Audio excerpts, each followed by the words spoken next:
Hello! Hi అండి. అందరూ ఎలా ఉన్నారు? Welcome to Gautam vlogs. ఇంకా ఓంకారేశ్వరుని, మహంకాళేశ్వరుని దర్శించుకుందాం రండి. చూడండి ఆ మహంకాళేశ్వరుడి ఆ జ్యోతిర్లింగం కదండీ! ఎంతో అద్భుతమైన శక్తిపీఠం కూడా ఉంది ఇక్కడ. ఇలా దర్శించుకున్న తర్వాత బయటకి వచ్చాక ఇలా దీపాలు పెట్టుకుంటారు.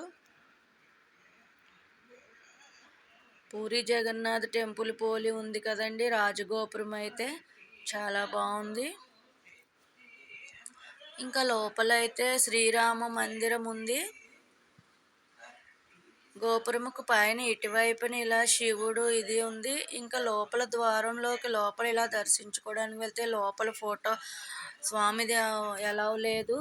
ఇంకా బయటకు వచ్చాక దీపాలు పెట్టుకోవాలి. ఇది వినాయకుడిది. ఇది శక్తిపీఠమైన హర్షిత్ మాత అమ్మవారిదండి. ఇక్కడైతే ఈ దీపాల దగ్గర అందరం ఫొటోస్ తీయించుకున్నాము. మన గుళ్ళలో దీపాలు కిందే పెడతారు. ఇక్కడ బాగా ఎత్తుగా కొండంత ఎత్తులో పెడతారు. టెంపుల్ అయితే చాలా బాగుంది కదా.